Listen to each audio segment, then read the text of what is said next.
سورہ واقعہ۔ سورہ واقعہ کا تعارف، مقام نزول۔ سورہ واقعہ اس آیت افبہذا الحدیث اور اس آیت ثلۃ من الاولین کے علاوہ مکیہ ہے۔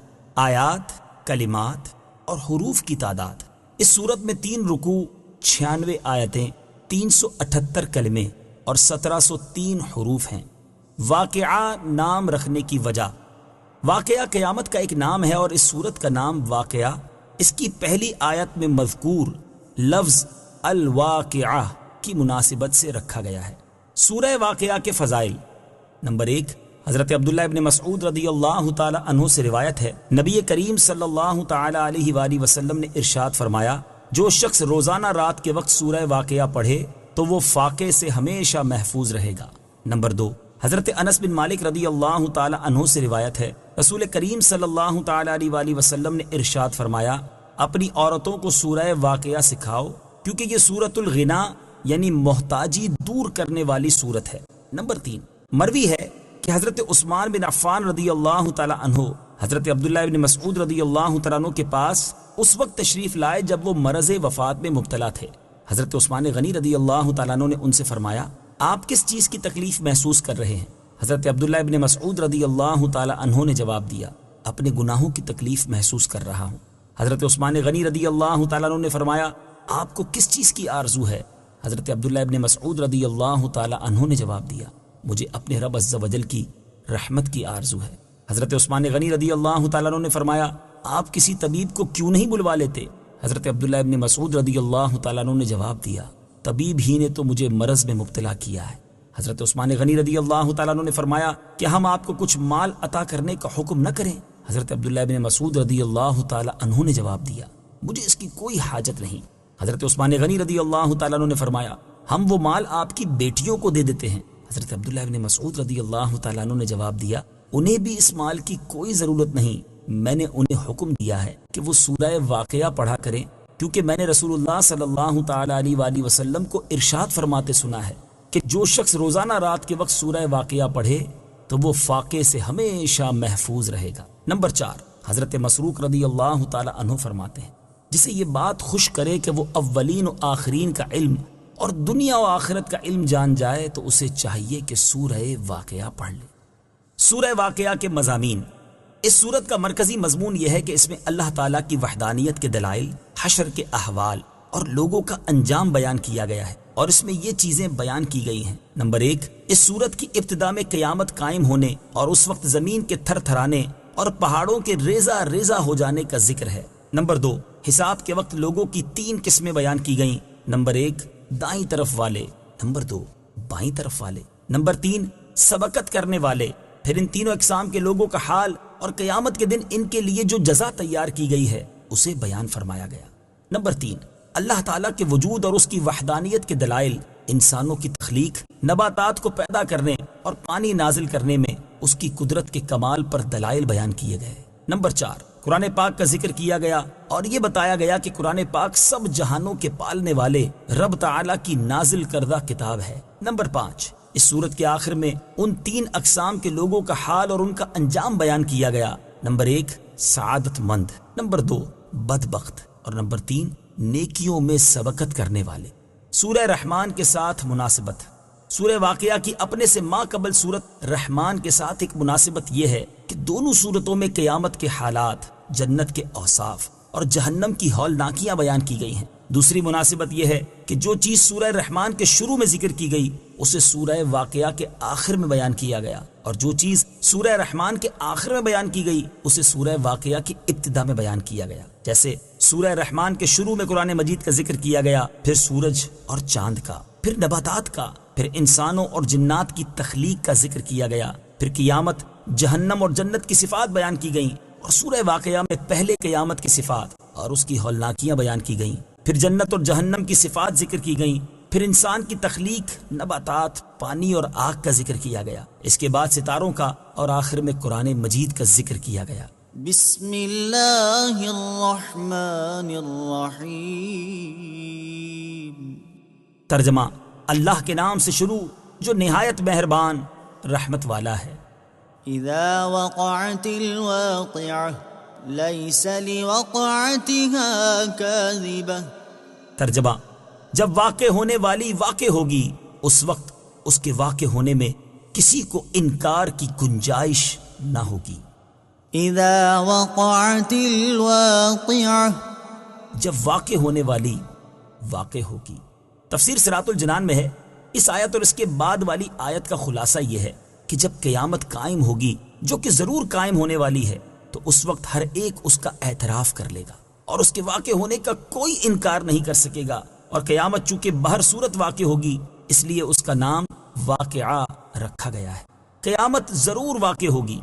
تفسیر صراط الجنان میں ہے اس سے معلوم ہوا کہ قیامت ضرور واقع ہوگی، اس لیے ہر ایک کو قیامت سے ڈرنا چاہیے اور اس دن کے لیے دنیا کی زندگی میں ہی تیاری کر لینی چاہیے.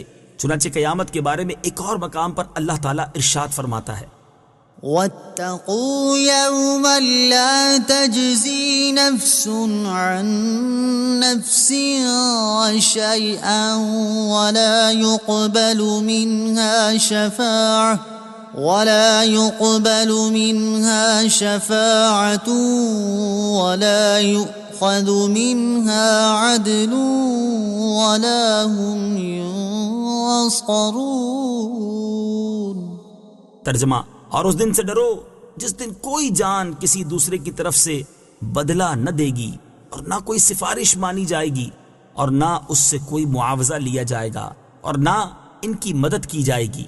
اور ارشاد فرمایا: واتقوا يوما ترجعون فيه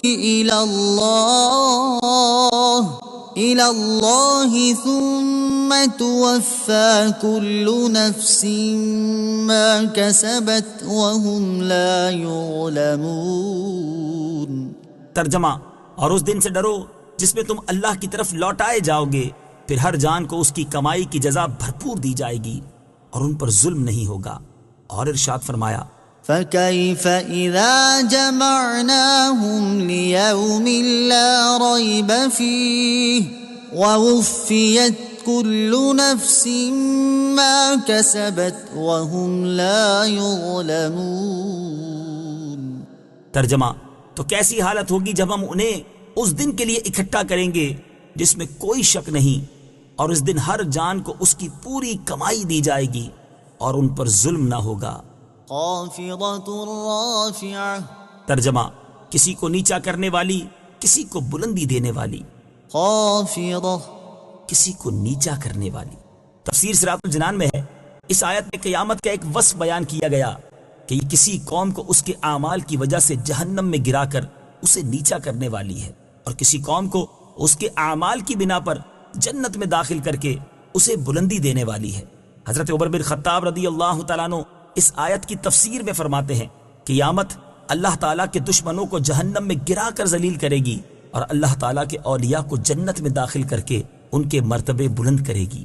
اور حضرت عبداللہ ابن عباس رضی اللہ تعالیٰ عنہما اس آیت کی تفسیر میں فرماتے ہیں جو لوگ دنیا میں اونچے بنتے تھے قیامت انہیں پست اور ذلیل کرے گی، اور جو لوگ دنیا میں کمزور تھے اور عاجزی و انکساری کیا کرتے تھے ان کے مرتبے بلند کرے گی. إذا رجت الأرض رجا وبست الجبال بسا فكانت هباء منبثا. ترجمہ: جب زمین تھر تھرا کر کانپے گی اور پہاڑ چورا ہو کر ریزہ ریزہ ہو جائیں گے تو وہ ہوا میں بکھرے ہوئے غبار جیسے ہو جائیں گے. إذا رجت الأرض رجا. جب زمین تھر تھرا کر کانپے گی. تفسیر صراط الجنان میں ہے اس آیت اور اس کے بعد والی 2 آیات کا خلاصہ یہ ہے کہ جب قیامت قائم ہوگی تو اس وقت زمین تھر تھرا کر کانپے گی جس سے اس کے اوپر موجود پہاڑ اور تمام عمارتیں گر جائیں گی، اور یہ اپنے اندر موجود تمام چیزیں باہر آ جانے تک کانپتی رہے گی، اور پہاڑ چورا ہو کر خشک ستو کی طرح ریزہ ریزہ ہو جائیں گے، اور وہ اس وجہ سے ہوا میں بکھرے ہوئے غبار جیسے ہو جائیں گے. وَكُنْتُمْ أَزْوَاجًا ثَلَاثَةً فَأَصْحَابُ الْمَيْمَنَةِ مَا أَصْحَابُ الْمَيْمَنَةِ وَأَصْحَابُ الْمَشْأَمَةِ مَا أَصْحَابُ الْمَشْأَمَةِ والسابقون السابقون. ترجمہ، اور اے لوگو تم 3 قسم کے ہو جاؤ گے، تو دائیں جانب والے جنتی کیا ہی دائیں جانب والے ہیں، اور بائیں جانب والے یعنی جہنمی کیا ہی بائیں جانب والے ہیں، اور آگے بڑھ جانے والے تو آگے ہی بڑھ جانے والے ہیں. وَكُنْتُمْ أَزْوَاجًا ثَلَاثَةً. اور تم 3 قسم کے ہو جاؤ گے.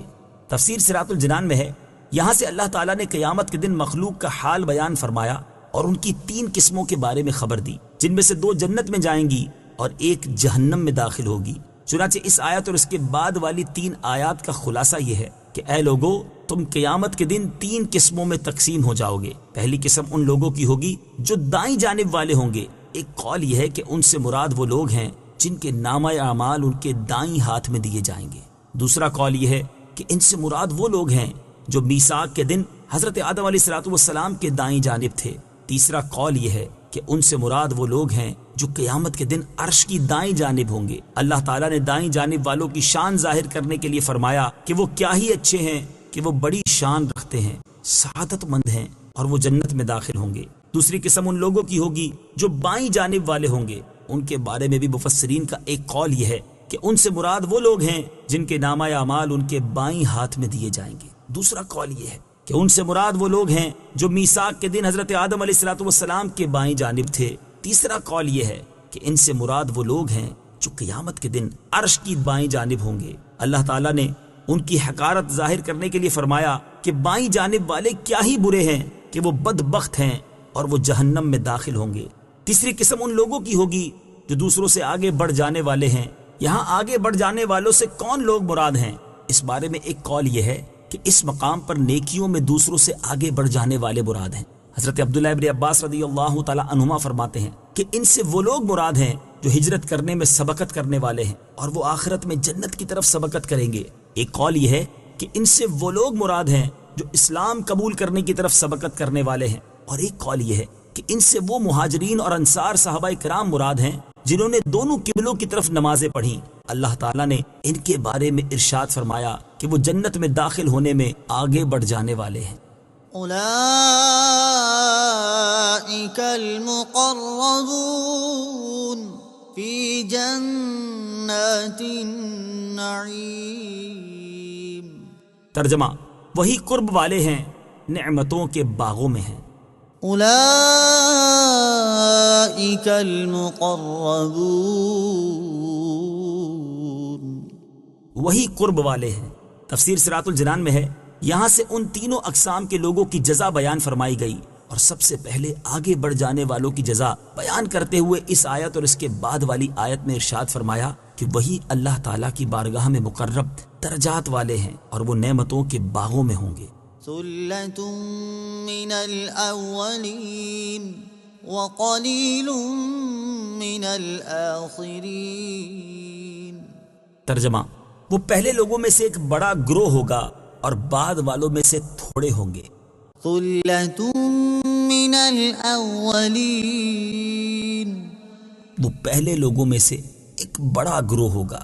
تفسیر صراط الجنان میں ہے، اس آیت اور اس کے بعد والی آیت کا خلاصہ یہ ہے کہ آگے بڑھ جانے والے پہلے لوگوں میں سے بہت ہیں اور بعد والوں میں سے تھوڑے ہیں. پہلے لوگوں سے کون مراد ہیں؟ اس کی تفسیر میں صحیح قول یہ ہے کہ پہلے لوگوں سے تاجدار رسالت صلی اللہ تعالی علیہ وآلہ وسلم کی امت ہی کے پہلے وہ لوگ مراد ہیں جو مہاجرین و انصار میں سے اسلام قبول کرنے میں سابقین اولین ہیں، اور بعد والوں سے ان کے بعد والے لوگ مراد ہیں. احادیث سے بھی اس کی تائید ہوتی ہے، جیسا کہ مرفوع حدیث میں ہے کہ یہاں اولین و آخرین اسی امت کے پہلے اور بعد والے لوگ ہیں. اور حضرت ابو بکرہ رضی اللہ تعالی عنہ سے یہ بھی مروی ہے کہ حضور اقدس صلی اللہ تعالی علیہ وآلہ وسلم نے فرمایا کہ دونوں گروہ میری ہی امت کے ہیں. علی سرر موضونہ متکئین علیہا متقابلین. ترجمہ، جواہرات سے جڑے ہوئے تختوں پر ہوں گے، ان پر تکیہ لگائے ہوئے آمنے سامنے. علی سرر موضونہ، جڑے ہوئے تختوں پر ہوں گے. تفسیر صراط الجنان میں ہے، یہاں سے اللہ تعالیٰ کی بارگاہ کے مقرب بندوں کا مزید حال بیان کیا جا رہا ہے کہ کہ وہ جنت میں ایسے تختوں پر ہوں گے جن میں لال، یاقوت اور موتی وغیرہ جواہرات جڑے ہوں گے، اور وہ ان تختوں پر عیش و نشاط کے ساتھ تکیہ لگائے ہوئے ایک دوسرے کے آمنے سامنے موجود ہوں گے اور ایک دوسرے کو دیکھ کر مسرور اور دل شاد ہوں گے۔ يطوف عليهم ولدان مخلدون بأكواب وأباريق وكأس من معين لا يصدعون عنها ولا ينزفون وفاكهة مما يتخيرون ولحم طير مما يشتهون۔ ترجمہ، ان کے ارد گرد ہمیشہ رہنے والے لڑکے پھریں گے کوزوں اور سراہیوں اور آنکھوں کے سامنے بہنے والی شراب کے جام کے ساتھ۔ اس سے نہ انہیں سر درد ہوگا اور نہ ان کے ہوش میں فرق آئے گا، اور پھل میوے جو جنتی پسند کریں گے اور پرندوں کا گوشت جو وہ چاہیں گے۔ يطوف عليهم، ان پر دور چلائیں گے۔ تفسیر صراط الجنان میں ہے، اس آیت اور اس کے بعد والی 4 آیات کا خلاصہ یہ ہے کہ اللہ تعالیٰ نے حوروں کی طرح اہل جنت کی خدمت کے لیے ایسے لڑکے پیدا کیے ہیں جو نہ کبھی مریں گے نہ بوڑھے ہوں گے، اور نہ ہی ان میں کوئی جسمانی تبدیلی آئے گی۔ یہ ہمیشہ رہنے والے لڑکے اللہ تعالیٰ کی بارگاہ کے مقرب بندوں پر خدمت کے آداب کے ساتھ کوزوں، سراہیوں اور آنکھوں کے سامنے بہنے والی پاک شراب کے جام کے دور چلائیں گے۔ وہ شراب ایسی ہے کہ اسے پینے سے نہ انہیں سر درد ہوگا اور نہ ان کے ہوش میں کوئی فرق آئے گا، جبکہ دنیا کی شراب میں یہ وصف نہیں، کیونکہ اسے پینے سے حواس بگڑ جاتے ہیں اور بندے کے اوسان میں فتور آ جاتا ہے۔ اور شراب پیش کرنے کے ساتھ ساتھ خدمتگار لڑکے وہ تمام پھل میوے اہل جنت کے پاس لائیں گے جو وہ پسند کریں گے، اور ان پرندوں کا گوشت لائیں گے جن کی وہ تمنا کریں گے۔ اہل جنت کی خصوصی خدمت، اہل جنت پر کیے گئے ان انعامات کو ذکر کرتے ہوئے ایک اور مقام پر اللہ تعالیٰ ارشاد فرماتا ہے، وَأَمْدَدْنَاهُمْ بِفَاكِهَةٍ وَلَحْمٍ مِّمَّا يَشْتَهُونَ يَتَنَازَعُونَ فِيهَا كَأْسًا لَّا لَغْوٌ فِيهَا وَلَا تَأْثِيمٌ وَيَطُوفُ عَلَيْهِمْ غِلْمَانٌ لَّهُمْ كَأَنَّهُمْ لُؤْلُؤٌ مَّكْنُونٌ۔ ترجمہ، اور پھلوں، میووں اور گوشت جو وہ چاہیں گے ان کے ساتھ ہم ان کی مدد کرتے رہیں گے۔ جنتی لوگ جنت میں شراب کے ایسے جام ایک دوسرے سے لیں گے جس میں نہ کوئی بےہودگی ہوگی اور نہ گناہ کی کوئی بات، اور ان کے خدمتگار لڑکے ان کے گرد پھریں گے گویا وہ چھپا کر رکھے ہوئے موتی ہیں۔ یاد رہے کہ خدمتگار لڑکوں کا اہل جنت کو پھل اور گوشت پیش کرنا ان کی خصوصی خدمت کے طور پر ہوگا، ورنہ جنتی درختوں پر لگے ہوئے پھل ان کے اتنے قریب ہوں گے کہ وہ کھڑے، بیٹھے، لیٹے ہر حال میں اسے پکڑ سکیں گے، اور جس پرندے کی تمنا کریں گے وہ بھنا ہوا ان کے سامنے حاضر ہو جائے گا۔ اللہ تعالیٰ ارشاد فرماتا ہے، وَجَنَى الْجَنَّتَيْنِ دَانٍ۔ ترجمہ، اور دونوں جنتوں کا پھل جھکا ہوا ہے، اور ارشاد فرماتا ہے، قُطُوفُهَا دَانِيَةٌ۔ ترجمہ، اس کے پھل قریب ہوں گے۔ اور حضرت عبداللہ ابن عباس رضی اللہ تعالیٰ عنہما فرماتے ہیں کہ اگر جنتی کو پرندوں کا گوشت کھانے کی خواہش ہوگی تو اس کی مرضی کے مطابق پرندہ اڑتا ہوا سامنے آ جائے گا، اور ایک قول یہ ہے کہ رکابی میں بھنا ہوا آ کر سامنے پیش ہوگا، اس میں سے جتنا چاہے گا جنتی کھائے گا، پھر وہ اڑ جائے گا۔ جنتی پرندوں سے متعلق 3 احادیث۔ آیت نمبر 21 میں اہل جنت کے لیے پرندوں کے گوشت کا ذکر کیا گیا، اس مناسبت سے ان پرندوں کے بارے میں 3 احادیث ملاحظہ ہوں۔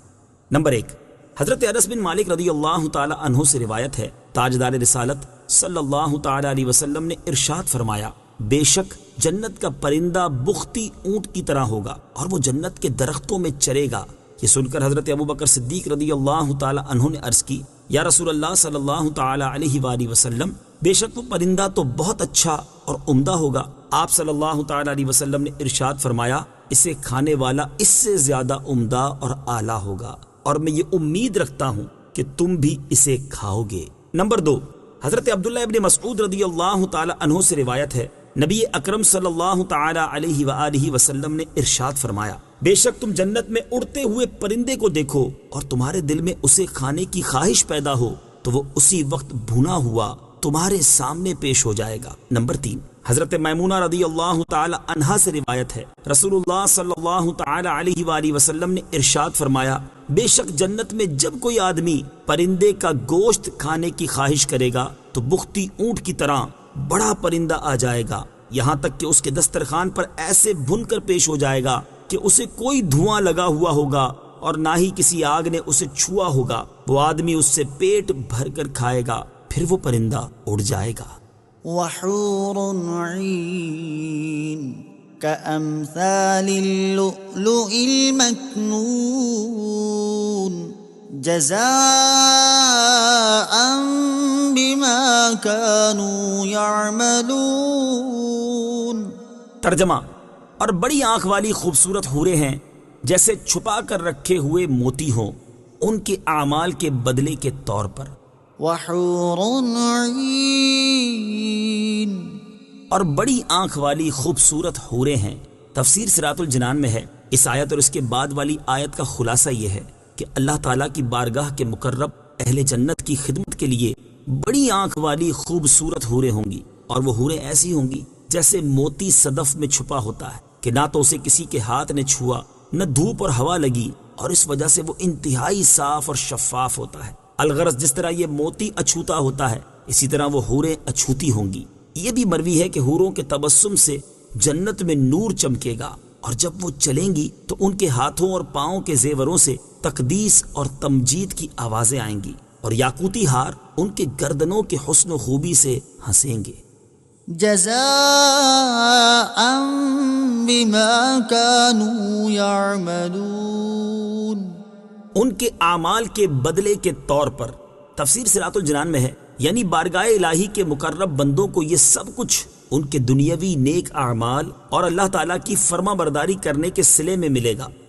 لا يسمعون فيها لغوا ولا تأثيما إلا قيلا سلاما سلاما۔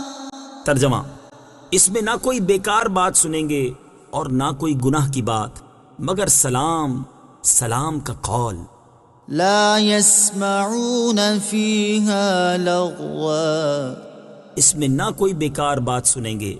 تفسیر صراط الجنان میں ہے، اس آیت اور اس کے بعد والی آیت کا خلاصہ یہ ہے کہ جنت میں کوئی ناگوار اور باطل بات ان کے سننے میں نہ آئے گی، البتہ وہ ہر طرف سے سلام سلام کا قول ہی سنیں گے کہ جنتی آپس میں ایک دوسرے کو سلام کریں گے، فرشتے اہل جنت کو سلام کریں گے، اور اللہ رب العزت کی طرف سے ان کی جانب سلام آئے گا۔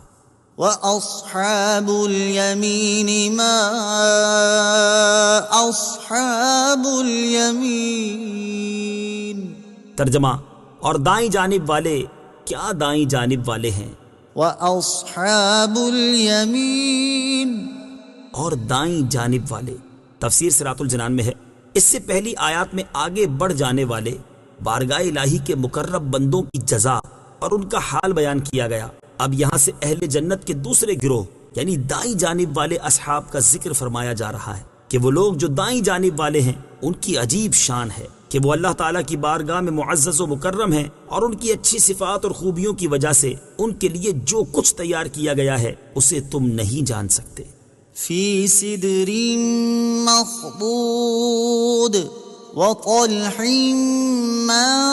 منضود۔ ترجمہ، بغیر کانٹے والی بیریوں کے درختوں میں ہوں گے اور کیلے کے گچھوں میں۔ فی سدر مخضود، بغیر کانٹے والی بیریوں کے درختوں میں ہوں گے۔ تفسیر صراط الجنان میں ہے، یہاں سے دائیں جانب والوں کی جزا بیان کی جا رہی ہے کہ وہ ایسی جنتوں میں مزے لوٹیں گے جن میں بیری کے ایسے درخت ہوں گے جن پر کانٹے نہیں لگے ہوں گے۔ بیری کے جنتی درخت کی شان۔ حضرت ابو امامہ رضی اللہ تعالی عنہ فرماتے ہیں، حضور پرنور صلی اللہ تعالی علیہ وآلہ وسلم کے صحابہ کرام فرمایا کرتے تھے کہ بے شک اللہ تعالی ہمیں دیہاتی مسلمانوں اور ان کے پوچھے گئے سوالات کی وجہ سے فائدہ پہنچاتا ہے۔ ایک دن ایک دیہاتی مسلمان آئے اور انہوں نے عرض کی، یا رسول اللہ صلی اللہ تعالی علیہ وسلم، بے شک اللہ تعالیٰ نے قرآن میں ایک اذیت ناک درخت کا ذکر فرمایا ہے، اور میرا یہ گمان نہیں کہ جنت میں کوئی ایسا درخت ہو جو اپنے مالک کے لیے تکلیف دہ ثابت ہو۔ حضور اقدس صلی اللہ تعالی علیہ وسلم نے اس سے ارشاد فرمایا، وہ کون سا درخت ہے؟ اس نے عرض کی، بیری کا درخت۔ یہ اذیت ناک اس لیے ہے کہ اس کے اوپر کانٹے لگے ہوتے ہیں۔ نبی اکرم صلی اللہ تعالی علیہ وآلہ وسلم نے ارشاد فرمایا، کیا اللہ تعالیٰ نے یہ ارشاد نہیں فرمایا، فی سدر مخضود؟ اللہ تعالیٰ اس کے کانٹے کاٹ دے گا اور ہر کانٹے کی جگہ پھل پیدا فرمائے گا، لہٰذا وہ درخت کانٹوں کی بجائے پھل اگائے گا، اور اس کے پھل میں 72 رنگ ظاہر ہوں گے، اور ان میں سے کوئی رنگ بھی دوسرے کے مشابہ نہ ہوگا۔ وطلح منضود، اور کیلے کے گچھوں میں، تفسیر صراط الجنان میں ہے، یعنی دائیں جانب والے ان جنتوں میں مزے کریں گے جن میں کیلے کے ایسے درخت ہوں گے جو جڑ سے چوٹی تک کیلے کے گچھوں سے بھرے ہوئے ہوں گے۔ وظل ممدود وماء مسکوب۔ ترجمہ، اور دراز سائے میں اور جاری پانی میں۔ وظل ممدود، اور ہمیشہ کے سائے میں۔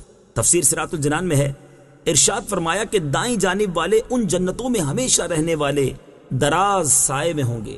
بخاری شریف کی حدیث ہے، حضرت ابو ہریرہ رضی اللہ تعالی عنہ سے روایت ہے، رسول کریم صلی اللہ تعالی علیہ وآلہ وسلم نے ارشاد فرمایا، جنت میں ایک ایسا درخت ہے جس کے سائے میں سوار شخص 100 سال تک دوڑتا رہے تو وہ اسے طے نہ کر سکے گا۔ اگر تم چاہو تو یہ آیت پڑھ لو۔ وظل ممدود، جنت میں سایہ ہے یا نہیں؟ جنت میں سایہ ہے یا نہیں، اس بارے میں بعض مفسرین کا قول یہ ہے کہ جنت میں سورج نہ ہونے کے باوجود سایہ ہے، جیسا کہ ابو عبداللہ محمد بن احمد قرطبی رحمت اللہ تعالی علیہ فرماتے ہیں، پوری جنت سائے دار ہے حالانکہ وہاں سورج نہیں ہے۔ اور بعض مفسرین کے نزدیک جنت میں سایہ نہیں، اور آیت میں سائے سے اس کا مجازی معنی مراد ہے، جیسا کہ علامہ اسماعیل حقی رحمت اللہ تعالی علیہ فرماتے ہیں کہ یہاں آیت میں سائے سے اس کا حقیقی معنی نہیں بلکہ مجازی معنی راحت و آرام مراد ہے۔ وماء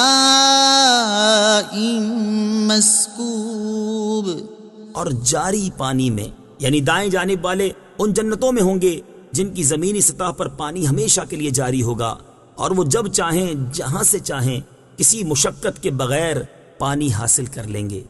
وفاکہۃ کثیرہ لا مقطوعۃ ولا ممنوعہ وفرش مرفوعہ۔ ترجمہ، اور بہت سے پھلوں میں جو نہ ختم ہوں گے اور نہ روکے جائیں گے، اور بلند بچھونوں میں ہوں گے۔ وفاکہۃ کثیرہ، اور بہت سے پھلوں میں۔ تفسیر صراط الجنان میں ہے، اس آیت اور اس کے بعد والی آیت کا خلاصہ یہ ہے کہ دائیں جانب والے ان جنتوں میں ہوں گے جن میں مختلف اجناس اور اقسام کے بہت سے پھل ہیں، اور وہ پھل کبھی ختم نہ ہوں گے، کیونکہ جب بھی کوئی پھل توڑا جائے گا تو فوراً اس کی جگہ ویسے ہی 2 پھل آ جائیں گے، اور اہل جنت کو ان پھلوں کے استعمال سے نہ کوئی روک ٹوک ہوگی، نہ شرعی رکاوٹ، نہ طبی پابندی، اور نہ کسی بندے کی طرف سے ممانعت ہوگی۔ وفرش مرفوعہ، اور بلند بچھونوں میں ہوں گے۔ تفسیر صراط الجنان میں ہے، اس آیت کے معنی یہ ہیں کہ دائیں جانب والے جنتوں میں آرام کے بستروں میں ہوں گے جو جواہرات سے سجے ہوئے اونچے اونچے تختوں پر بچھے ہوئے ہوں گے۔ اِنَّا أَنشَأْنَاهُنَّ إِنشَاءً فَجَعَلْنَاهُنَّ أَبْكَارًا عُرُبًا أَتْرَابًا لِأَصْحَابِ الْيَمِينِ۔ ترجمہ، بے شک ہم نے ان جنتی عورتوں کو ایک خاص انداز سے پیدا کیا تو ہم نے انہیں کنواریاں بنایا، محبت کرنے والیاں، سب ایک عمر والیاں، دائیں جانب والوں کے لیے۔ إِنَّا أَنشَأْنَاهُنَّ إِنشَاءً، بے شک ہم نے ان جنتی عورتوں کو ایک خاص انداز سے پیدا کیا۔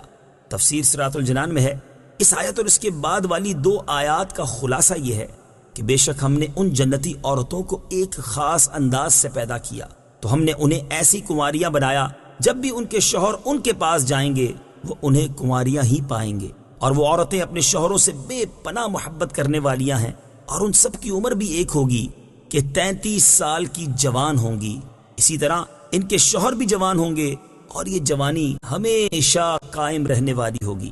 بعض مفسرین کے نزدیک ان عورتوں سے دنیا کی عورتیں مراد ہیں، اور بعض مفسرین کے نزدیک ان سے مراد حوریں ہیں۔ کوئی بوڑھی عورت جنت میں نہ جائے گی۔ یہاں ہم اسی آیت سے متعلق ایک دلچسپ روایت ذکر کرتے ہیں۔ چنانچہ حضرت انس بن مالک رضی اللہ تعالی عنہ سے روایت ہے، وہ فرماتے ہیں نبی کریم صلی اللہ تعالی علیہ وسلم نے ایک بوڑھی عورت سے فرمایا کہ جنت میں کوئی بوڑھی عورت نہ جائے گی۔ انہوں نے پریشان ہو کر عرض کی تو پھر ان کا کیا بنے گا؟ حالانکہ وہ عورت قرآن پڑھا کرتی تھی۔ تاجدار رسالت صلی اللہ تعالی علیہ وآلہ وسلم نے ارشاد فرمایا، کیا تم نے قرآن میں یہ نہیں پڑھا؟ إِنَّا أَنشَأْنَاهُنَّ إِنشَاءً فَجَعَلْنَاهُنَّ أَبْكَارًا۔ ترجمہ، بے شک ہم نے ان جنتی عورتوں کو ایک خاص انداز سے پیدا کیا تو ہم نے انہیں کنواریاں بنایا۔ لِأَصْحَابِ الْيَمِينِ، دائیں جانب والوں کے لیے۔ اس آیت کی تفسیر یہ ہے کہ ہم نے ان عورتوں کو دائیں جانب والوں کے لیے پیدا کیا، اور ایک تفسیر یہ ہے کہ جو نعمتیں بیان کی گئیں یہ ان لوگوں کے لیے ہیں جو دائیں جانب والے ہیں۔ ثُلَّةٌ مِّنَ الْأَوَّلِينَ وَثُلَّةٌ مِّنَ الْآخِرِينَ۔ ترجمہ، پہلے لوگوں میں سے ایک بڑا گروہ ہے اور بعد والے لوگوں میں سے بھی ایک بڑا گروہ ہے۔ ثُلَّةٌ مِّنَ الْأَوَّلِينَ، پہلے لوگوں میں سے ایک بڑا گروہ ہے۔ تفسیر صراط الجنان میں ہے، اس سے پہلے رکوع میں آگے بڑھ جانے والے اور بارگاہ الہی کے مقرب بندوں کی 2 جماعتوں کا ذکر کیا گیا تھا، اور یہاں اس آیت اور اس کے بعد والی آیت میں دائیں جانب والوں کے 2 گروہوں کا بیان کیا گیا ہے کہ وہ اس امت کے پہلوں اور بعد والوں دونوں گروہوں میں سے ہوں گے۔ پہلا گروہ سید المرسلین صلی اللہ تعالی علیہ وآلہ وسلم کے صحابہ کرام علیہم الرضوان ہیں، اور بعد والوں سے قیامت تک کے صحابہ کرام سے بعد والے مراد ہیں۔ وَأَصْحَابُ الشِّمَالِ مَا أَصْحَابُ الشِّمَالِ۔ ترجمہ، اور بائیں جانب والے کیا بائیں جانب والے ہیں۔ وَأَصْحَابُ الشِّمَالِ۔ ترجمہ، اور بائیں جانب والے۔ تفسیر صراط الجنان میں ہے، اہل جنت کے 2 گروہوں کا حال اور ان کی جزا بیان کرنے کے بعد اب اہل جہنم کے گروہوں کا حال اور اس کا انجام بیان کیا جا رہا ہے۔ چنانچہ اس آیت میں ارشاد فرمایا کہ وہ لوگ جن کے نامہ اعمال بائیں ہاتھوں میں دیے جائیں گے، بدبختی میں ان کا حال عجیب ہے۔ فی سموم وحمیم وظل من یحموم لا بارد ولا کریم۔ ترجمہ، شدید گرم ہوا اور کھولتے پانی میں ہوں گے، اور شدید سیاہ دھوئیں کے سائے میں ہوں گے، جو سایہ نہ ٹھنڈا ہوگا اور نہ آرام بخش۔ فی سموم، شدید گرم ہوا میں۔ تفسیر صراط الجنان میں ہے، اس آیت اور اس کے بعد والی 2 آیات میں بائیں جانب والوں کے تقریباً 4 عذاب بیان فرمائے گئے۔ نمبر 1، وہ جہنم کے اندر ایسی شدید گرم ہوا میں ہوں گے جو کہ مساموں میں داخل ہو رہی ہوگی۔ نمبر 2، وہ وہاں کھولتے پانی میں ہوں گے۔ نمبر 3، اس میں شدید سیاہ دھوئیں کے سائے میں ہوں گے۔ نمبر 4، وہ سایہ عام سایوں کی طرح نہ ٹھنڈا ہوگا اور نہ ہی خوش منظر اور آرام بخش۔ انہم کانوا قبل ذلك مترفین وكانوا يصرون على الحنث العظيم وكانوا يقولون أئذا متنا وكنا ترابا وعظاما أئنا لمبعوثون أو آباؤنا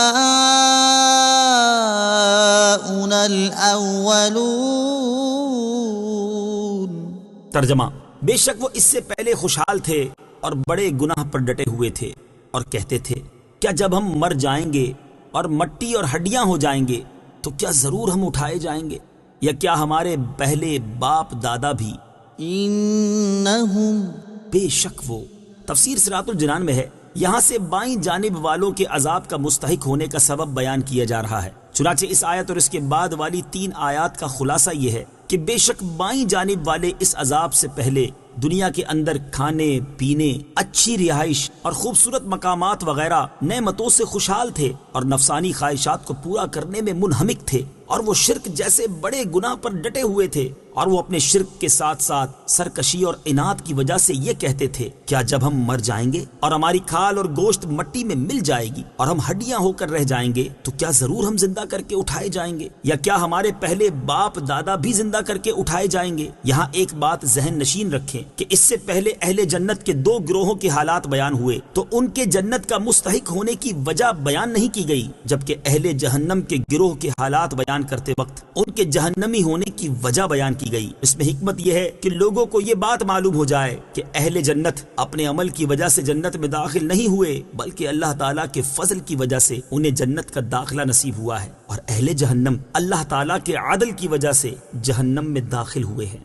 گناہوں پر اصرار کا انجام، آیت نمبر 46 میں بائیں جانب والوں کے جہنم کے عذاب کا حقدار ہونے کی ایک وجہ یہ بیان کی گئی کہ وہ بڑے گناہ پر ڈٹے ہوئے تھے۔ اس سے معلوم ہوا کہ گناہ پر اصرار ایسی خطرناک چیز ہے جس کے انجام کے طور پر بندے کا ایمان مکمل طور پر سلب ہو سکتا اور اس کا خاتمہ کفر کی حالت میں ہو سکتا ہے۔ حضرت عبداللہ ابن عمرو رضی اللہ تعالی عنہما سے روایت ہے، نبی کریم صلی اللہ تعالی علیہ وآلہ وسلم نے ارشاد فرمایا، گناہوں پر اصرار کرنے والوں کے لیے ہلاکت ہے، اور یہ وہ لوگ ہیں جو گناہوں پر ڈٹے ہوئے ہیں حالانکہ انہیں معلوم ہے جو کچھ وہ کر رہے ہیں۔ اور حضرت علامہ اسماعیل حقی رحمت اللہ تعالی علیہ فرماتے ہیں، گناہوں پر اصرار بہت سے گناہ گار مسلمانوں کو کفر پر موت کی طرف کھینچ کر لے جاتا ہے۔ مزید فرماتے ہیں، شیطان گناہوں پر اصرار کے ساتھ تمہیں مغفرت کی امید دلاتا ہے اور یہ کہتا ہے کہ تم جو چاہے عمل کرو، بے شک اللہ تعالیٰ بخشنے والا ہے، وہ تمہارے سارے گناہ بخش دے گا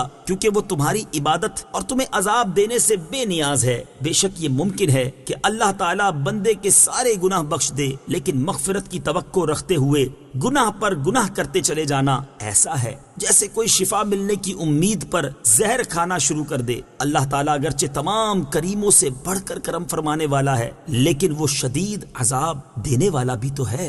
لہٰذا ہر مسلمان کو چاہیے کہ گناہوں پر قائم رہنا چھوڑ دے اور گزشتہ گناہوں پر سچے دل سے نادم ہو کر توبہ کر لے، اور اس وقت سے ڈرے جس کے بارے میں اللہ تعالیٰ ارشاد فرماتا ہے، وَلَيْسَتِ التَّوْبَةُ لِلَّذِينَ يَعْمَلُونَ السَّيِّئَاتِ حَتَّى إِذَا حَضَرَ أَحَدَهُمُ الْمَوْتُ قَالَ إِنِّي تُبْتُ الْآنَ وَلَا الَّذِينَ يَمُوتُونَ وَهُمْ كُفَّارٌ أُولَئِكَ أَعْتَدْنَا لَهُمْ عَذَابًا أَلِيمًا۔ ترجمہ، اور ان لوگوں کی توبہ نہیں جو گناہوں میں لگے رہتے ہیں یہاں تک کہ جب ان میں کسی کو موت آئے تو کہنے لگے اب میں نے توبہ کی، اور نہ ان لوگوں کی کوئی توبہ ہے جو کفر کی حالت میں مریں، ان کے لیے ہم نے دردناک عذاب تیار کر رکھا ہے۔ اے اللہ عز و جل ہمارے ایمان کے نور اور ہمارے عقیدے کی شمع کو زوال کی انتہائی سخت گرجتی آندھی سے محفوظ فرما، اور تمام اوقات اور ہر حال میں کلمہ ایمان پر ہمیں ثابت قدمی نصیب فرما، آمین۔ قل إن الأولين والآخرين لمجموعون إلى ميقات يوم معلوم ثم إنكم أيها الضالون المكذبون لآكلون من شجر من زقوم فمالئون منها البطون فشاربون عليه من الحميم فشاربون شرب الهيم هذا نزلهم يوم الدين۔ ترجمہ، تم فرماؤ بے شک سب اگلے اور پچھلے لوگ ضرور ایک معین دن کے وقت پر اکٹھے کیے جائیں گے، پھر اے گمراہوں جھٹلانے والوں، بے شک تم ضرور زقوم نام کے درخت میں سے کھاؤ گے، پھر تم اس سے پیٹ بھرو گے، پھر اس پر کھولتا ہوا پانی پیو گے تو ایسے پیو گے جیسے سخت پیاسے اونٹ پیتے ہیں، انصاف کے دن یہ ان کی مہمانی ہے۔ قل تم فرماؤ، تفسیر صراط الجنان میں ہے، یہاں سے اللہ تعالیٰ نے ان کا رد فرمایا ہے۔ چنانچہ اس آیت اور اس کے بعد والی 7 آیات کا خلاصہ یہ ہے کہ اے حبیب صلی اللہ تعالی علیہ وآلہ وسلم آپ فرما دیں کہ تم سے پہلے اور بعد والے لوگ جن میں تم اور تمہارے باپ دادا بھی شامل ہیں، یہ سب ضرور مرنے کے بعد ایک معین دن کے وقت پر اکٹھے کیے جائیں گے، اور وہ قیامت کا دن ہے۔ پھر اے راہ حق سے بہکنے والوں اور حق کو جھٹلانے والوں، بے شک تم جب دوبارہ زندہ کیے جاؤ گے اور حساب کے بعد جہنم میں داخل ہو جاؤ گے تو ضرور زقوم نام کے کانٹے دار کڑوے درخت میں سے کھاؤ گے، اور صرف اسے کھانا ہی تمہارے لیے کافی نہ ہوگا بلکہ بھوک کی شدت کی وجہ سے تم اس سے پیٹ بھرو گے۔ پھر جب زقوم کھانے کے بعد تم پر پیاس کا غلبہ ہوگا تو کھولتا ہوا پانی عام طریقے سے نہیں بلکہ ایسے پیو گے جیسے سخت پیاسے اونٹ پیتے ہیں۔ مراد یہ ہے کہ ان پر ایسی بھوک مسلط کی جائے گی کہ وہ مجبور ہو کر جہنم کا جلتا تھوڑ کھائیں گے، پھر جب اس سے پیٹ بھر لیں گے تو ان پر پیاس مسلط کی جائے گی جس سے مجبور ہو کر ایسا کھولتا ہوا پانی پئیں گے جو ان کی آنتیں کاٹ ڈالے گا۔ اللہ تعالیٰ ارشاد فرماتا ہے کہ جو ذکر کیا انصاف کے دن یہ ان کی مہمانی ہے۔ نحن خلقناكم فلولا تصدقون أفرأيتم ما تمنون أأنتم تخلقونه أم نحن الخالقون۔ ترجمہ، ہم نے تمہیں پیدا کیا تو تم کیوں سچ نہیں مانتے؟ تو بھلا دیکھو تو وہ منی جو تم گراتے ہو، کیا تم اسے آدمی بناتے ہو یا ہم ہی بنانے والے ہیں؟ نحن خلقناكم، ہم نے تمہیں پیدا کیا، تفسیر صراط الجنان میں ہے۔ یہاں سے اللہ تعالیٰ نے انسان کی ابتدائی تخلیق سے اپنی قدرت اور وحدانیت پر استدلال فرمایا ہے۔ چنانچہ اس آیت اور اس کے بعد والی 2 آیات کا خلاصہ یہ ہے کہ اے کافروں، تمہیں یہ بات معلوم ہے کہ تم کچھ بھی نہیں تھے، ہم تمہیں عدم سے وجود میں لے کر آئے، تو تم مرنے کے بعد اٹھنے کو کیوں سچ نہیں مانتے؟ حالانکہ جو پہلی بار پیدا کرنے پہ قادر ہے تو وہ دوبارہ پیدا کرنے پر بدرجائے اولا قادر ہے۔ اور اگر تمہیں اس بات میں کہ ہم تمہیں عدم سے وجود میں لائے ہیں شک ہے تو یہ بتاؤ کہ منی کے ایک قطرے سے جو بچہ پیدا ہوتا ہے، کیا اس سے عورتوں کے رحم میں لڑکے یا لڑکی کی شکل و صورت تم بناتے ہو، یا ہم ہی اسے انسانی صورت دیتے ہیں اور اسے زندگی عطا فرماتے ہیں؟ جب ہم بے جان نطفے کو انسانی صورت عطا کر سکتے ہیں تو پیدا ہونے کے بعد مر جانے والوں کو زندہ کرنا ہماری قدرت سے کیا بعید ہے؟ اللہ تعالیٰ کے لیے جمع کا صیغہ استعمال کرنا کیسا ہے؟ علامہ اسماعیل حقی رحمت اللہ تعالی علیہ فرماتے ہیں، یاد رکھیں کہ قرآن پاک میں جب اللہ تعالیٰ اپنی ذات کے بارے میں جمع کے صیغے کے ساتھ کوئی خبر دے تو اس وقت وہ اپنی ذات، صفات اور اسماء کی طرف اشارہ فرما رہا ہوتا ہے۔ جیسے ایک مقام پر ارشاد فرمایا، إنا نحن نزلنا الذكر وإنا له لحافظون۔ ترجمہ، بے شک ہم نے اس قرآن کو نازل کیا ہے اور بے شک ہم خود اس کی حفاظت کرنے والے ہیں۔ اور جب اللہ تعالیٰ واحد کے صیغے کے ساتھ اپنی ذات کے بارے میں کوئی خبر دے تو اس وقت وہ صرف اپنی ذات کی طرف اشارہ فرما رہا ہوتا ہے۔ جیسے ایک مقام پر ارشاد فرمایا، إني أنا الله رب العالمين۔ ترجمہ، بے شک میں ہی اللہ ہوں، سارے جہانوں کا پالنے والا ہوں۔ اور یہ اس وقت ہے جب اللہ تعالیٰ خود خبر دے، البتہ بندے پر لازم ہے کہ وہ ہمیشہ اللہ تعالیٰ کے لیے واحد کا صیغہ بولے، کبھی جمع کا صیغہ نہ بولے۔ جیسے یوں کہے کہ اے اللہ تو میرا رب ہے، یوں ہرگز نہ کہے کہ اے اللہ آپ میرے رب ہیں، کیونکہ اس میں شرک کا شائبہ ہے جو توحید کے منافی ہے۔ یعنی مناسب یہ ہے کہ اللہ تعالیٰ کے لیے واحد کا صیغہ استعمال کیا جائے۔ نحن قدرنا بينكم الموت وما نحن بمسبوقين على أن نبدل أمثالكم وننشئكم فيما لا تعلمون۔ ترجمہ: ہم نے تم میں موت مقرر کر دی اور ہم اس سے پیچھے رہ جانے والے نہیں ہیں کہ تم جیسے اور بدل دیں اور تمہیں ان صورتوں میں بنا دیں جن کی تمہیں خبر نہیں۔ نحن قدرنا بينكم الموت۔ ترجمہ: ہم نے تم میں موت مقرر کر دی۔ تفسیر صراط الجنان میں ہے، اس آیت اور اس کے بعد والی آیت کا خلاصہ یہ ہے کہ ہم نے اپنی حکمت اور مشیت کے تقاضے کے مطابق تم میں موت مقرر کر دی اور تمہاری عمریں مختلف رکھی، اسی لیے تم میں سے کوئی بچپن میں ہی مر جاتا ہے، کوئی جوان ہو کر، کوئی بڑھاپے اور جوانی کے درمیان عمر میں، اور کوئی بڑھاپے تک پہنچ کر مر جاتا ہے۔ الغرض جو ہم مقدر کرتے ہیں وہی ہوتا ہے، اور ہم اس بات سے پیچھے رہ جانے والے بے بس نہیں ہیں کہ تمہیں ہلاک کر کے تم جیسے اور بدل دیں اور تمہیں مسخ کر کے بندر، سور وغیرہ کی ان صورتوں میں بنا دیں جن کی تمہیں خبر نہیں۔ جب یہ سب ہماری قدرت میں ہے تو تمہیں دوبارہ پیدا کرنے سے ہم عاجز کس طرح ہو سکتے ہیں؟ انسان کو کہیں بھی اور کسی بھی وقت موت آ سکتی ہے۔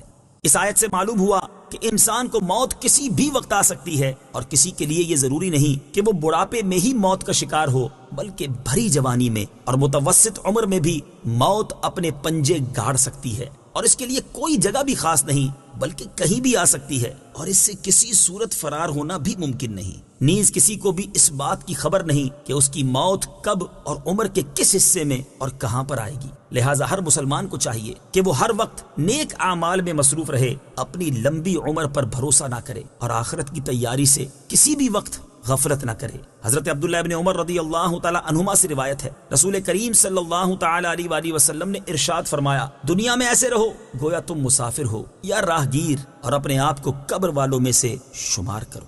حضرت ابو ہریرہ رضی اللہ تعالی عنہ سے روایت ہے، رسول اکرم صلی اللہ تعالی علیہ وسلم نے ارشاد فرمایا، تمہارے درمیان میری مثال اس شخص کی طرح ہے جو اپنی قوم کو نصیحت کرنے والا ہے۔ اس نے قوم کے پاس آ کر کہا، میں ڈرانے والا ہوں اور موت حملہ آور ہونے والی ہے اور قیامت وعدے کی جگہ ہے۔ حضرت حسن بصری رضی اللہ تعالیٰ عنہ اپنے واز کے دوران فرماتے، جلدی کرو جلدی کرو، کیونکہ یہ چند سانس ہیں، اگر رک گئے تو تم وہ اعمال نہیں کر سکو گے جو تمہیں اللہ تعالیٰ کے قریب کر سکتے ہیں۔ اللہ تعالیٰ اس شخص پر رحم فرمائے جو اپنی جان کی فکر کرتا ہے اور اپنے گناہوں پر روتا ہے۔ حضرت فضیل رکاشی رحمت اللہ تعالیٰ علیہ فرماتے ہیں، اے فلاں، لوگوں کی کثرت کے باعث اپنے آپ سے غافل نہ ہو، کیونکہ معاملہ خاص تم سے ہوگا، ان سے نہیں، اور یہ نہ کہو کہ میں وہاں جاتا ہوں اور وہاں جاتا ہوں، اس طرح تمہارا دن ضائع ہو جائے گا، اور موت تمہارے اوپر متعین ہے، اور جتنی جلدی نئی نیکی پرانے گناہ کو تلاش کر کر کے پکڑتی ہے، اتنی جلدی تم نے کسی کو پکڑتے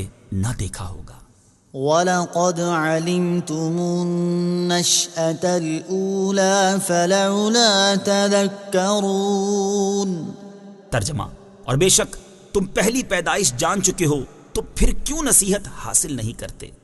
وَلَقَدْ عَلِمْتُمُ النَّشْأَةَ الْأُولَى، اور بے شک تم پہلی پیدائش جان چکے ہو۔ ارشاد فرمایا کہ تم اپنی پہلی پیدائش کے بارے میں جان چکے ہو کہ ہم تمہیں عدم سے وجود میں لائے ہیں، تو پھر اسے سامنے رکھتے ہوئے دوسری پیدائش کے متعلق کیوں غور نہیں کرتے کہ جو رب تعالیٰ پہلی بار تمہیں عدم سے وجود میں لا سکتا ہے تو وہ تمہارے مرنے کے بعد تمہیں دوسری بار زندہ کرنے پر بھی یقیناً قادر ہے۔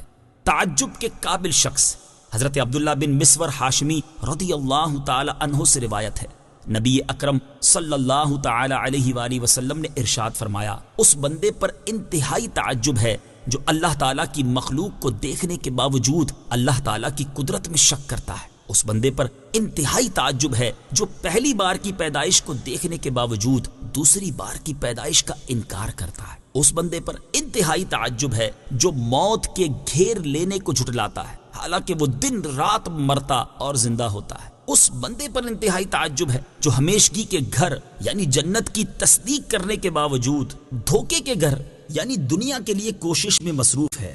اس بندے پر انتہائی تعجب ہے جو اتراتا اور فخر و غرور کرتا ہے، حالانکہ وہ نطفے سے پیدا ہوا، پھر وہ سڑی ہوئی لاش بن جائے گا، اور اس دوران اس پر کیا بیتے گی وہ اسے معلوم ہی نہیں۔ أفرأيتم ما تحرثون أأنتم تزرعونه أم نحن الزارعون۔ ترجمہ، تو بھلا بتاؤ تو کہ تم جو بوتے ہو کیا تم اس کی کھیتی بناتے ہو یا ہم ہی بنانے والے ہیں؟ أفرأيتم ما تحرثون، تو بھلا بتاؤ تو کہ تم جو بیج بوتے ہو۔ تفسیر صراط الجنان میں ہے، یہاں سے اللہ تعالیٰ نے حشر و نشر پر اپنی قدرت کی ایک اور دلیل بیان فرمائی ہے۔ چنانچہ اس آیت اور اس کے بعد والی آیت کا خلاصہ یہ ہے کہ اے لوگوں، تم اس کھیتی میں غور کیوں نہیں کرتے جسے تم زمین میں کاشت کرتے ہو؟ کیا تم اس کی نشو نما کر کے کھیتی بناتے ہو یا ہم ہی اسے کھیتی بنانے والے ہیں؟ اور اس بات میں کوئی شک ہی نہیں کہ اگرچہ زمین میں بیج ڈالنا تم لوگوں کا کام ہے، لیکن اس بیج سے بالیں بنانا اور اس میں دانے پیدا کرنا اللہ تعالیٰ ہی کا کام ہے اور کسی کا نہیں ہے۔ تو جب اللہ تعالیٰ بیج سے فصل پیدا کرنے پر قادر ہے تو وہ تمہاری موت کے بعد تمہیں دوبارہ زندہ کرنے پر بھی قادر ہے۔ لو نشاء لجعلناه حطاما فظلتم تفكهون إنا لمغرمون بل نحن محرومون۔ ترجمہ، اگر ہم چاہتے تو اسے چورا چورا گھاس کر دیتے، پھر تم باتیں بناتے رہ جاتے کہ ہم پر تاوان پڑ گیا ہے، بلکہ ہم بے نصیب رہے۔ لو نشاء لجعلناه حطاما، اگر ہم چاہتے تو اسے چورا چورا گھاس کر دیتے۔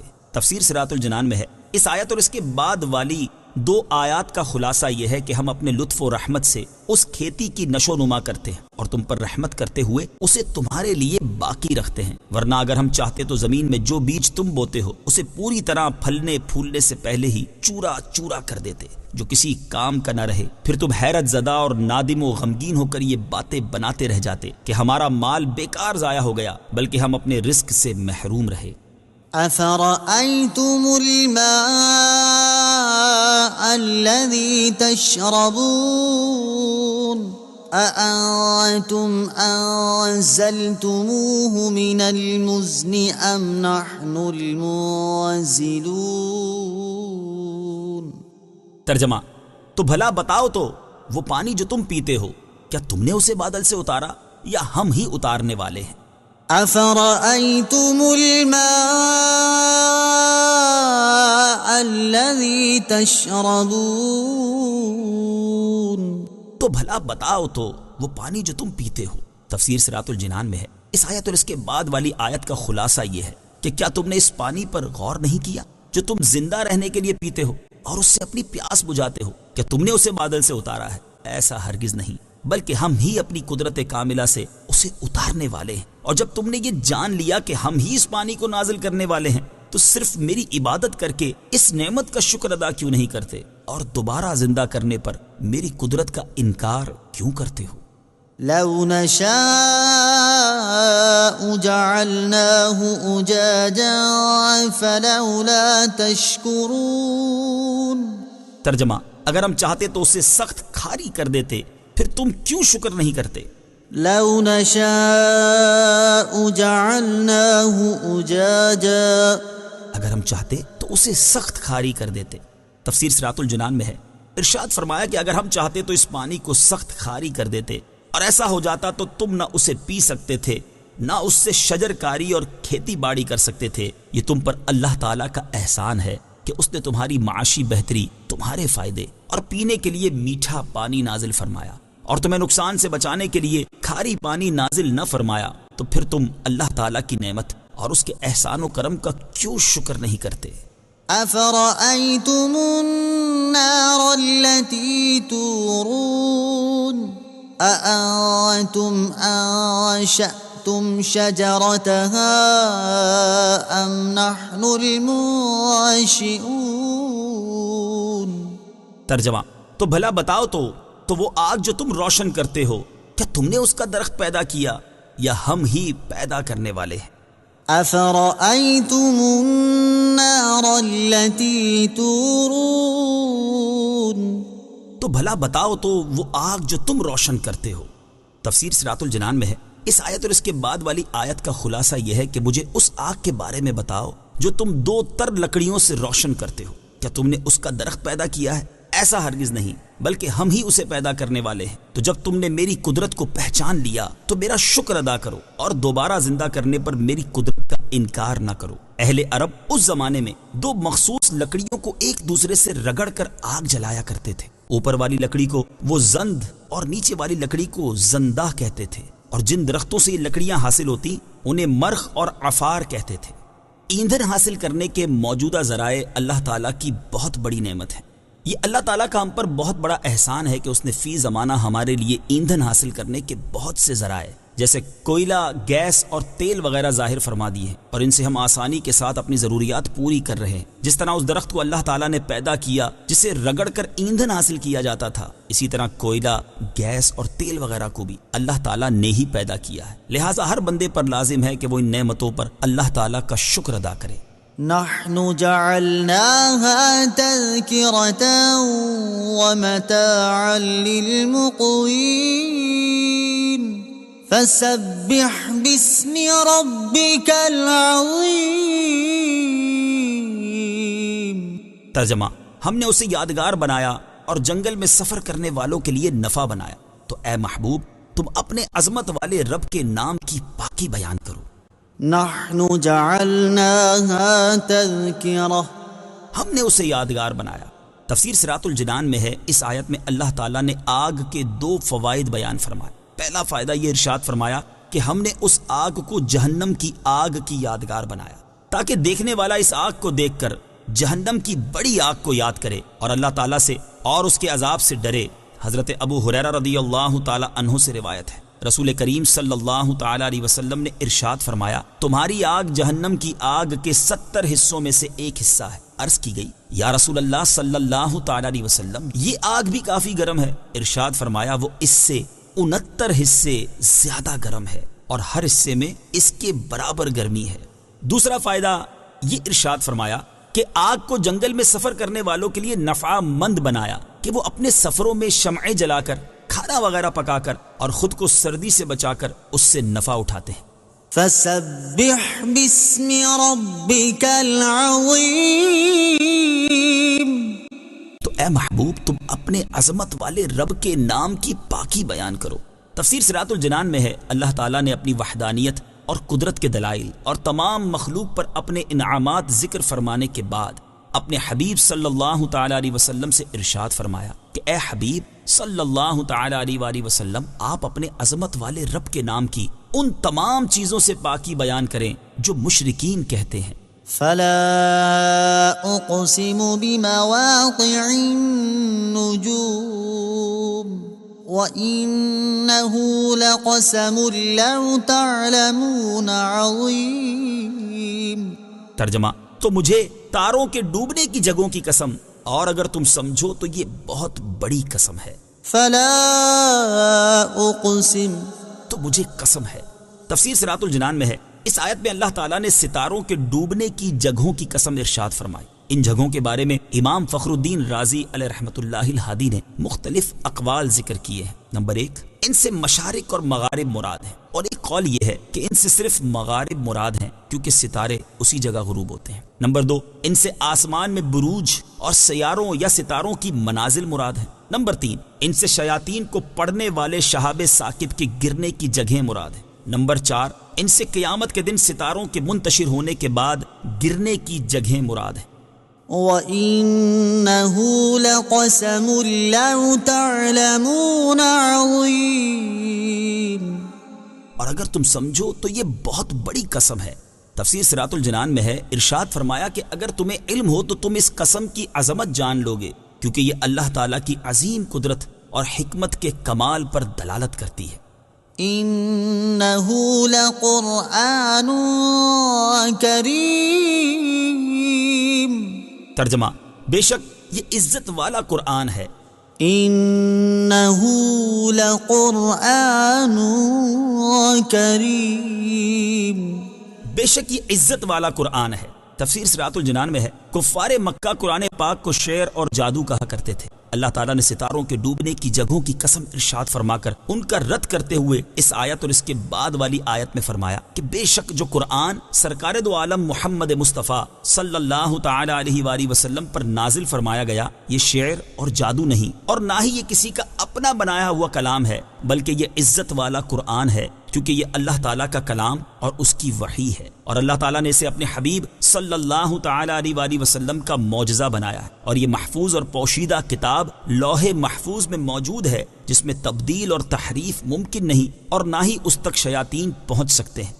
فی کتاب مکنون لا یمسہ الا المطہرون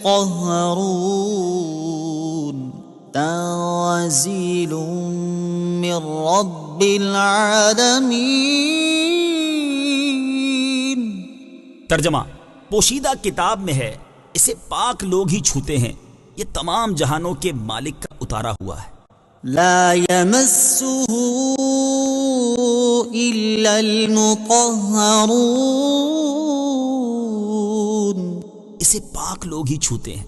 تفسیر صراط الجنان میں ہے اس آیت کی ایک تفسیر یہ ہے کہ اس محفوظ اور پوشیدہ کتاب کو فرشتے ہی چھوتے ہیں جو کہ شرک، گناہ اور ناپاک ہونے سے پاک ہیں. دوسری تفسیر یہ ہے کہ قرآن پاک کو شرک سے پاک لوگ ہی چھوتے ہیں. تیسری تفسیر یہ ہے کہ قرآن پاک کو وہ لوگ ہاتھ لگائیں جو باوضو ہوں اور ان پر غسل فرض نہ ہو. حدیث شریف میں بھی اسی چیز کا حکم دیا ہے. چنانچہ حضرت عبداللہ ابن عمر رضی اللہ تعالی عنہما سے روایت ہے رسول اکرم صلی اللہ تعالی علیہ وسلم نے ارشاد فرمایا قرآن پاک کو وہی ہاتھ لگائے جو پاک ہو. قرآن پاک چھونے سے متعلق 7 احکام. یہاں آیت کی مناسبت سے قرآن مجید چھونے سے متعلق 7 احکام ملاحظہ ہوں. نمبر 1 قرآن عظیم کو چھونے کے لیے وضو کرنا فرض ہے. نمبر 2 جس کا وضو نہ ہو اسے قرآن مجید یا اس کی کسی آیت کا چھونا حرام ہے. البتہ چھوئے بغیر زبانی یا دیکھ کر کوئی آیت پڑھے تو اس میں کوئی حرج نہیں. نمبر 3 جس کو نہانے کی ضرورت ہو یعنی جس پر غسل فرض ہو اسے قرآن مجید چھونا اگرچہ اس کا سادہ حاشیہ یا جلد یا چولی چھوئے یا چھوئے بغیر دیکھ کر یا زبانی پڑھنا یا کسی آیت کا لکھنا یا آیت کا تعویذ لکھنا یا قرآن پاک کی آیات سے لکھا تعویذ چھونا یا قرآن پاک کی آیات والی انگوٹھی جیسے حروف مقطعات کی انگوٹھی چھونا یا پہننا حرام ہے. نمبر 4 اگر قرآن عظیم جزدان میں ہو تو جزدان پر ہاتھ لگانے میں حرج نہیں. یوں ہی رومال وغیرہ کسی ایسے کپڑے سے پکڑنا جو نہ اپنا تابع ہو نہ قرآن مجید کا تو جائز ہے. کرتے کی آستین دوپٹے کے آنچل سے یہاں تک کہ چادر کا ایک کونا اس کے کندھے پر ہے تو دوسرے کونے سے قرآن پاک چھونا حرام ہے کیونکہ یہ سب اس کے ایسے ہی تابع ہیں جیسے چولی قرآن مجید کے تابع تھی. نمبر 5 روپیہ کے اوپر آیت لکھی ہو تو ان سب کو یعنی بے وضو اور جنب اور حیض و نفاس والی کو اس کا چھونا حرام ہے. ہاں اگر روپے تھیلی میں ہوں تو تھیلی اٹھانا جائز ہے. یوں ہی جس برتن یا گلاس پر صورت یا آیت لکھی ہو اس کو چھونا بھی انہیں حرام ہے اور اس برتن یا گلاس کو استعمال کرنا ان سب کے لیے مکروہ ہے. البتہ اگر خاص شفا کی نیت سے انہیں استعمال کریں تو حرج نہیں. نمبر 6 قرآن کا ترجمہ فارسی یا اردو یا کسی اور زبان میں ہو تو اسے بھی چھونے اور پڑھنے میں قرآن مجید ہی کا سا حکم ہے. نمبر 7 قرآن مجید دیکھنے میں ان سب پر کچھ حرج نہیں اگرچہ حروف پر نظر پڑے اور الفاظ سمجھ میں آئیں اور دل میں پڑھتے جائیں. تنزیل اتارا ہوا ہے. تفسیر صراط الجنان میں ہے اس آیت میں بھی اللہ تعالیٰ نے ان لوگوں کا رد کیا جو قرآن پاک کو شعر، جادو یا کہانت کہتے ہیں اور ارشاد فرمایا کہ یہ قرآن اس رب تعالیٰ کی طرف سے نازل کیا گیا ہے جو سب جہانوں کا مالک ہے تو پھر یہ شعر یا جادو کس طرح ہو سکتا ہے؟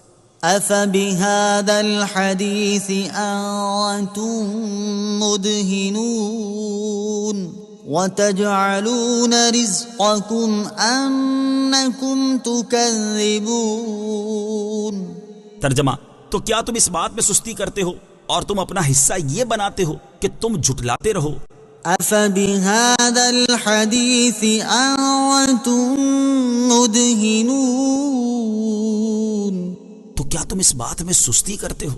تفسیر صراط الجنان میں ہے اس آیت اور اس کے بعد والی آیت کا خلاصہ یہ ہے کہ اللہ تعالیٰ نے کفار مکہ کو ڈانٹتے ہوئے فرمایا کہ اے اہل مکہ، تو کیا تم اللہ تعالیٰ کے اس کلام کی تصدیق کرنے کی بجائے اس کا انکار کرتے ہو اور اس انکار کو معمولی سمجھتے ہو، اور تم نے اس عظیم نعمت کا شکر کرنے کی بجائے قرآن کو جھٹلانا ہی اپنا حصہ قرار دے رکھا ہے۔ تفسیر خازن میں ہے، حضرت حسن رضی اللہ تعالیٰ عنہ فرماتے ہیں وہ بندہ بڑا بدنصیب ہے جس کا حصہ اللہ تعالیٰ کی کتاب کو جھٹلانا ہو۔ بعض مفسرین نے اس آیت وَتَجْعَلُونَ رِزْقَكُمْ أَنَّكُمْ تُكَذِّبُونَ کہ یہ معنی بھی بیان کیے ہیں، اللہ تعالیٰ نے تمہیں جو نعمتیں عطا کی ہیں تم نے ان کا شکر کرنے کی بجائے انہیں جھٹلانا اپنا حصہ بنا رکھا ہے، اور جھٹلانے سے مراد یہ ہے کہ وہ نعمت ملنے کو اللہ تعالیٰ کی طرف منسوب کرنے کی بجائے اسباب کی طرف منسوب کرتے ہیں۔ حضرت زید بن خالد جوہنی رضی اللہ تعالی عنہ فرماتے ہیں تاجدار رسالت صلی اللہ تعالی علیہ وسلم نے حدیبیہ کے مقام پر بارش والی رات میں ہمیں صبح کی نماز پڑھائی۔ جب رسول کریم صلی اللہ تعالی علیہ وسلم فارغ ہوئے تو لوگوں کی طرف متوجہ ہو کر فرمایا کیا تم جانتے ہو کہ تمہارے رب عز و جل نے کیا فرمایا ہے؟ لوگ عرض گزار ہوئے اللہ تعالیٰ اور اس کا رسول بہتر جانتے ہیں۔ ارشاد فرمایا اللہ تعالیٰ فرماتا ہے میرے بندوں نے صبح کی تو کچھ مجھ پر ایمان رکھنے والے اور کچھ منکر تھے، بہرحال جس نے کہا اللہ تعالیٰ کے فضل اور اس کی رحمت سے ہم پر بارش برسائی گئی تو وہ مجھ پر ایمان رکھنے والا اور ستاروں کا منکر ہے، اور جس نے کہا ہم پر فلاں فلاں ستارے نے بارش برسائی ہے تو وہ میرا منکر اور ستاروں پر یقین رکھنے والا ہے۔ فلولا إذا بلغت الحلقوم وأنتم حينئذ تنظرون ونحن أقرب إليه منكم ولكن لا تبصرون فلولا إن كنتم غير مدينين ترجعونها إن كنتم صادقين۔ ترجمہ پھر کیوں نہیں جب جان گلے تک پہنچے حالانکہ تم اس وقت دیکھ رہے ہو اور ہم تم سے زیادہ اس کے قریب ہیں مگر تم دیکھتے نہیں، تو اگر تمہیں بدلہ نہیں دیا جائے گا تو کیوں نہیں روح کو لوٹا لیتے اگر تم سچے ہو۔ فلولا اذا بلغت الحلقوم، پھر کیوں نہیں جب جان گلے تک پہنچے۔ تفسیر صراط الجنان میں ہے اس آیت اور اس کے بعد والی 4 آیات کا خلاصہ یہ ہے کہ اے کفار تمہارا حال یہ ہے کہ اگر تمہارے پاس وہ کتاب لائی جائے جس نے تمہیں اپنی مثل لانے سے عاجز کر دیا تو تم کہتے ہو کہ یہ جادو ہے اور یہ خود بنائی ہوئی کتاب ہے، اگر تمہاری طرف سچا رسول بھیجا جائے تو تم اسے جادوگر اور جھوٹا کہنے لگ جاتے ہو، اور اگر ہم تمہیں بارش عطا کریں تو تم کہنے لگتے ہو کہ فلاں ستارے کی وجہ سے بارش نازل ہوئی ہے۔ اگر تم اپنی ان باتوں میں سچے ہو اور تمہارے خیال کے مطابق مرنے کے بعد اٹھنا، اعمال کا حساب کیا جانا اور جزا دینے والا معبود وغیرہ یہ سب کچھ کوئی حقیقت نہیں ہے، تو پھر تم ایسا کیوں نہیں کرتے کہ جب تمہارے پیاروں میں سے کسی پر نزع کا وقت طاری ہو اور اس کی روح حلق تک پہنچ چکی ہو تو تم اپنی طاقت و قوت کے بلبوتے پر اس کی روح کو لوٹا دو، حالانکہ تم اس وقت دیکھ رہے ہوتے ہو کہ اس پر موت کی غشی طاری ہے اور اس کی روح بس نکلنے ہی والی ہے، لیکن تم اس مرنے والے کی روح لوٹانے اور اس کی جان بچانے پر قادر نہیں۔ البتہ ہم اس وقت اپنے علم و قدرت کے ساتھ تم سے زیادہ اس مرنے والے کے قریب ہوتے ہیں کہ ہر چیز کو جانتے بھی ہیں اور سب کچھ کر بھی سکتے ہیں، لیکن تم اس چیز کو نہیں جانتے۔ جب تمہیں معلوم ہے کہ روح کو لوٹا دینا تمہارے اختیار میں نہیں ہے تو سمجھ جاؤ کہ یہ کام اللہ تعالیٰ کے اختیار میں ہے، لہٰذا تم پر لازم ہے کہ اس پر ایمان لاؤ۔ فَأَمَّا إِن كَانَ مِنَ الْمُقَرَّبِينَ فَرَوْحٌ وَرَيْحَانٌ وَجَنَّةُ نَعِيمٍ۔ ترجمہ پھر وہ فوت ہونے والا اگر مقرب بندوں میں سے ہے تو راحت اور خوشبودار پھول اور نعمتوں کی جنت ہے۔ فَأَمَّا إِن كَانَ مِنَ الْمُقَرَّبِينَ، پھر وہ فوت ہونے والا اگر مقرب بندوں میں سے ہے۔ تفسیر صراط الجنان میں ہے یہاں سے موت کے وقت مخلوق کے طبقات کے احوال اور ان کے درجات بیان فرمائے جا رہے ہیں۔ چنانچہ اس آیت اور اس کے بعد والی آیت کا خلاصہ یہ ہے کہ اگر مرنے والا آگے بڑھ جانے والے اللہ تعالیٰ کے مقرب بندوں میں سے ہے تو اس کے لیے موت کے وقت راحت، خوشبودار پھول اور آخرت میں نعمتوں کی جنت ہے۔ حضرت ابو العالیہ رحمت اللہ تعالی علیہ فرماتے ہیں کہ مقربین سے جو کوئی دنیا سے جدا ہوتا ہے تو اس کے پاس جنت کے پھولوں کی ڈالی لائی جاتی ہے، وہ جب اس کی خوشبو لیتا ہے تو اس وقت اس کی روح قبض ہوتی ہے۔ وَأَمَّا إِن كَانَ مِنْ أَصْحَابِ الْيَمِينِ فَسَلَامٌ لَكَ مِنْ أَصْحَابِ الْيَمِينِ۔ ترجمہ، اور اگر وہ دائیں جانب والوں میں سے ہو تو اے محبوب تم پر دائیں جانب والوں کی طرف سے سلام ہو۔ وَأَمَّا إِن كَانَ مِنْ أَصْحَابِ الْيَمِينِ، اور اگر وہ دائیں جانب والوں میں سے ہو۔ تفسیر صراط الجنان میں ہے اس آیت اور اس کے بعد والی آیت کا خلاصہ یہ ہے کہ اگر مرنے والا دائیں جانب والوں میں سے ہو تو اے انبیاء کے سردار صلی اللہ تعالی علیہ وسلم آپ ان کا سلام قبول فرمائیں اور ان کے لیے غمگین نہ ہوں، وہ اللہ تعالیٰ کے عذاب سے سلامت اور محفوظ رہیں گے اور آپ ان کو اسی حال میں دیکھیں گے جو آپ کو پسند ہو۔ بعض مفسرین نے ان آیات کے یہ معنی بھی بیان کیے ہیں کہ اگر مرنے والا دائیں جانب والوں میں سے ہو تو اے دائیں جانب والے موت کے وقت اور اس کے بعد تمہارے ساتھی تم پر سلام بھیجیں گے۔ وَأَمَّا إِن كَانَ مِنَ الْمُكَذِّبِينَ الضَّالِّينَ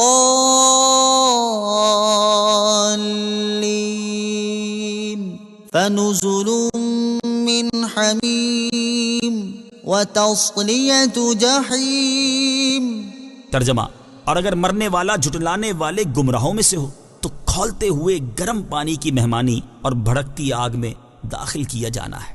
وَأَمَّا إِن كَانَ مِنَ الْمُكَذِّبِينَ الضَّالِّينَ، اور اگر مرنے والا جھٹلانے والے گمراہوں میں سے ہو۔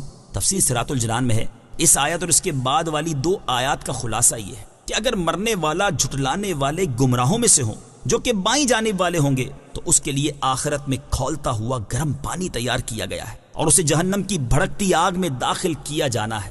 إِنَّ هَذَا لَهُوَ حَقُّ الْيَقِينِ فَسَبِّحْ بِاسْمِ رَبِّكَ الْعَظِيمِ۔ ترجمہ، یہ بے شک اعلیٰ درجے کی یقینی بات ہے تو اے محبوب تم اپنے عظمت والے رب کے نام کی پاکی بیان کرو۔ إِنَّ هَذَا، یہ بے شک تفسیر صراط الجنان میں ہے یعنی مرنے والوں کے احوال اور جو مضامین اس صورت میں بیان کیے گئے اللہ تعالیٰ کے اولیاء کے لیے تیار کی گئی جن نعمتوں اور اللہ تعالیٰ کے دشمنوں کے لیے تیار کیے گئے جن عذابات کا ذکر ہوا اور اللہ تعالیٰ کی وحدانیت کے جو دلائل بیان ہوئے، یہ بے شک اعلیٰ درجے کی یقینی بات ہے اور اس میں تردد کی کوئی گنجائش نہیں۔ فَسَبِّحْ، تو اے محبوب تم پاکی بیان کرو۔ حضرت عقبہ بن عامر رضی اللہ تعالیٰ عنہ فرماتے ہیں جب یہ آیت فَسَبِّحْ بِاسْمِ رَبِّكَ الْعَظِيمِ نازل ہوئی تو سرکار دو عالم صلی اللہ تعالیٰ علیہ وسلم نے فرمایا اسے اپنے رکوع میں داخل کر لو، اور جب یہ آیت سَبِّحِ اسْمَ رَبِّكَ الْأَعْلَى نازل ہوئی تو فرمایا اسے اپنے سجدوں میں داخل کر لو۔ اس آیت سے ثابت ہوا کہ رکوع و سجود کی تسبیحات قرآن کریم سے ماخوذ ہیں۔ صدق اللہ العظیم۔